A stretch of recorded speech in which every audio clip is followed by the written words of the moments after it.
Hello viewers, notebook IAS में आपका स्वागत है। आज हम चर्चा करेंगे गुप्त साम्राज्य के बारे में। आपको बता दें कि यह सामान्य जागरूकता के सबसे महत्वपूर्ण खंड में से एक है, जो कम से कम समय में एक प्रतियोगी परीक्षा के अधिकतम अंक प्राप्त करने में उम्मीदवार की मदद करता है। आपको सही विकल्प के लिए जटिल गणना करने की आवश्यकता नहीं है, इसलिए इस खंड में अधिकतम स्कोर करने के लिए तथ्यों और आंकड़ों को पहले से तैयार रखना सबसे अच्छा है। यहाँ हम गुप्त वंश से संबंधित महत्वपूर्ण नोट्स प्रदान कर रहे हैं। जानते हैं गुप्त राजवंश के बारे में। गुप्त राजवंश की शुरुआत श्री गुप्त द्वारा की गई थी। उन्होंने 240 से 280 ईस्वी तक शासन किया। उनका पुत्र घटोत्कच 280 ईस्वी से 319 ईस्वी इस साम्राज्य का अगला उत्तराधिकारी था। घटोत्कच का एक पुत्र था जिसका नाम चंद्रगुप्त प्रथम 319 से 335 ईस्वी तक था। इतिहासकार इस काल को भारत का स्वर्ण युग मानते हैं।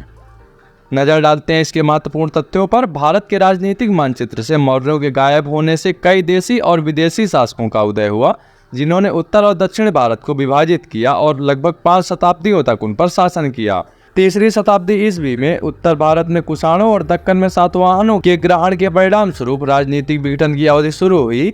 इसने कई छोटी छोटी शक्तियों और नए शासक परिवारों के उद्भव का मार्ग प्रशस्त किया। इसी पृष्ठभूमि के विपरीत गुप्तों ने साम्राज्य की नींव रखी। मौर्यों के बाद गुप्तों ने उत्तर भारत के राजनीतिक एकीकरण का कार्य किया और भारतीय उपमहाद्वीप के अधिकांश हिस्से को कवर किया। गुप्त साम्राज्य 320 और 550 ईस्वी के बीच उत्तरी, मध्य और दक्षिणी भारत के कुछ हिस्सों में फैला हुआ था। नजर डालते हैं गुप्त साम्राज्य के शासकों पर। गुप्त साम्राज्य की स्थापना श्री गुप्त ने की थी और इसका उत्तराधिकारी उनका पुत्र घटोत्कच था। यह राजवंश चंद्रगुप्त प्रथम, समुद्रगुप्त आदि जैसे शासकों के साथ प्रसिद्ध हुआ। कुछ महत्वपूर्ण गुप्त साम्राज्य के राजाओं का विवरण नीचे दिया गया है, जिनमें पहले है श्री गुप्त। यह गुप्त वंश के संस्थापक थे। इनका स्थान घटोत्कच ने लिया। इन दोनों को महाराजा कहा जाता था। चंद्रगुप्त प्रथम 320 से 330 ईस्वी। चंद्रगुप्त प्रथम सबसे पहले महाराजाधिराज यानी कि राजाओं के महान राजा कहलाए। उन्होंने लिच्छवियों के साथ बेटी रोटी का रिश्ता स्थापित किया और लिच्छवी परिवार की राजकुमारी कुमार देवी से विवाह किया। मारौली लौह स्तंभ के शिलालेख में उनकी व्यापक विजय का उल्लेख है। चंद्रगुप्त प्रथम को गुप्त युग का वास्तविक संस्थापक माना जाता है, जो 320 ईस्वी में इनके पद प्राप्ति के साथ शुरू होता है। समुद्रगुप्त 330 से 380 ईस्वी। समुद्रगुप्त संभवतः गुप्त वंश के शासकों में सबसे महान थे। इलाहाबाद स्तंभ के शिलालेख समुद्रगुप्त के शासनकाल का विस्तृत विवरण प्रदान करते हैं। समुद्रगुप्त ने दक्षिण भारतीय सम्राटों के विरुद्ध कूच किया। उन्होंने अश्वमेध यज्ञ भी किया। समुद्रगुप्त ने अश्वमेध को वापस लाने वाले महानायक के साथ स्वर्ण और चांदी के सिक्के जारी किए। उनकी सैन्य उपलब्धियों के कारण समुद्रगुप्त को भारतीय नेपोलियन के रूप में सम्मानित किया गया था।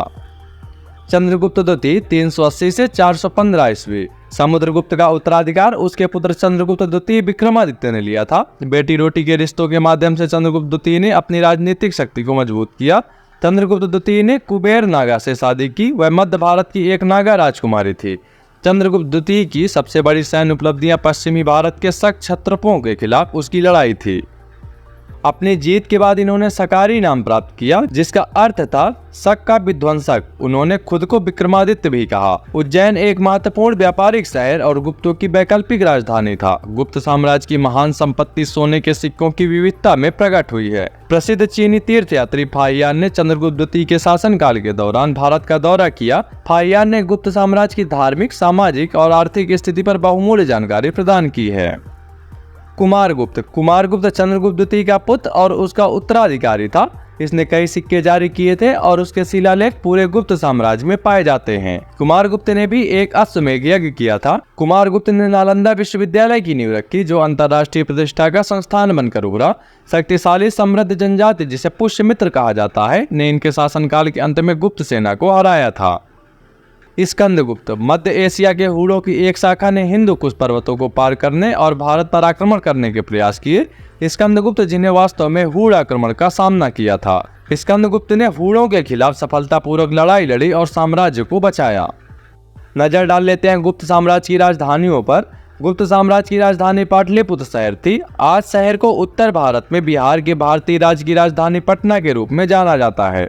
गुप्त साम्राज्य की राजधानी का स्थान गंगा नदी के किनारे था और इसने इसे अपने पूरे अस्तित्व में एक महत्वपूर्ण और रणनीतिक स्थान बना दिया। पाटलिपुत्र कम से कम 490 ईसा पूर्व के बाद से जाना जाता है। यह आज भी अस्तित्व में सबसे पुराने लगातार बसे हुए शहरों में से एक माना जाता है। अब नजर डालते हैं गुप्त साम्राज्य की उपलब्धियों पर। गुप्त साम्राज्य 3री शताब्दी ईस्वी के मध्य से लेकर 590 ईस्वी तक अस्तित्व में था। अपने चरम पर लगभग 319 से 585 तक इसने भारतीय उपमहाद्वीप के अधिकांश हिस्से को कवर किया और कला, साहित्य, विज्ञान और प्रौद्योगिकी के क्षेत्र में कई उपलब्धियों के कारण इसे भारत का स्वर्ण युग कहा जाता है। ये गुप्त साम्राज्य की कुछ प्रमुख उपलब्धियां हैं। गणित के क्षेत्र में गुप्त साम्राज्य की उपलब्धियां। गुप्त काल के दौरान शून्य को दर्शाने के लिए कोई प्रतीक नहीं था। गणितज्ञ आर्यभट्ट ने शून्य को इंगित करने के लिए शून्य गुणांक वाले 10 की घातों का उपयोग किया। गुप्त ने संख्याओं का प्रतिनिधित्व करने के लिए वर्णानुक्रमिक अक्षरों का इस्तेमाल किया। इस समय के दौरान विकसित एक अन्य महत्वपूर्ण अवधारणा त्रिकोणमिति थी। खगोल के क्षेत्र में गुप्त साम्राज्य की उपलब्धियां। महत्वपूर्ण घटनाओं में से एक आर्यभट्ट का सिद्धांत था कि पृथ्वी आकार में गोल है और चपटी नहीं है। गुरुत्वाकर्षण का सिद्धांत गुप्त काल के खगोलविदों द्वारा प्रख्यात किया गया था। आर्यभट्ट ने यह भी सिद्ध किया कि पृथ्वी प्रतिदिन अपनी धुरी पर घूमती है। साहित्य के क्षेत्र में गुप्त साम्राज्य की उपलब्धियां। गुप्त काल में संस्कृत प्राथमिक भाषा बनी। रामायण और महाभारत का संकलन इसी काल में हुआ था। साहित्य के प्राथमिक विषय कविता और रोमांटिक हास्य थे। चंद्रगुप्त द्वितीय के दरबार में 9 कवि थे। इन 9 में से सबसे सर्वोच्च कवि थे कालिदास। कवि और नाटककार कालिदास ने अभिज्ञान शाकुंतलम, मालविकाग्निमित्रम, रघुवंशम और कुमार संभवम जैसे महाकाव्यों की रचना की। हरिसेन ने इलाहाबाद प्रशस्ति की रचना की। शूद्रक ने मृच्छकटिका की। विशाख दत्त ने मुद्रा राक्षस की रचना की और विष्णु शर्मा ने पंचतंत्र की रचना की। वराहमिहिर ने बृहत संहिता लिखी और खगोल विज्ञान और ज्योतिष के क्षेत्र में भी योगदान दिया। अब नजर डालते हैं गुप्त साम्राज्य की कला, वास्तुकला और शिक्षा पर।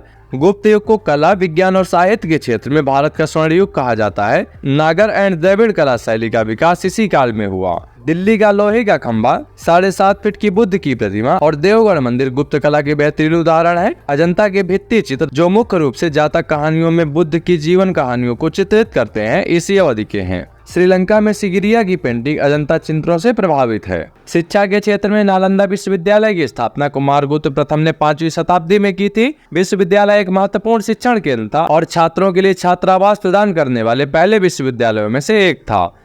गुप्त काल में कला, विज्ञान और साहित्य के क्षेत्र में जबरदस्त प्रगति हुई और इसके कारण इसे स्वर्ण युग कहा गया। झांसी के पास देवगढ़ में मंदिर और इलाहाबाद के पास गढ़वा में मंदिर में मूर्तियां गुप्त काल का महत्वपूर्ण नमूना है। स्कंदगुप्त का भीतरी अखंड स्तंभ भी उल्लेखनीय है।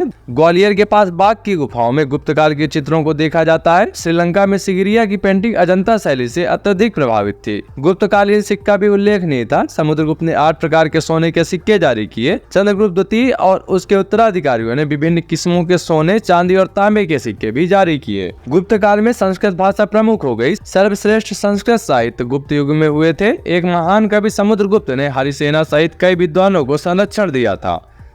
चंद्रगुप्त द्वितीय का दरबार प्रतिष्ठित नवरत्नों द्वारा सुशोभित था। उसमें कालिदास सबसे प्रमुख थे। पंचतंत्र की कहानियों की रचना गुप्त काल के दौरान हुई थी। अपने वर्तमान रूप में पुराणों की रचना इसी काल में हुई थी। वर्तमान रूप में महाभारत और रामायण को लिखा गया था और अंतिम रूप दिया गया था और वर्तमान रूप में लिखा गया।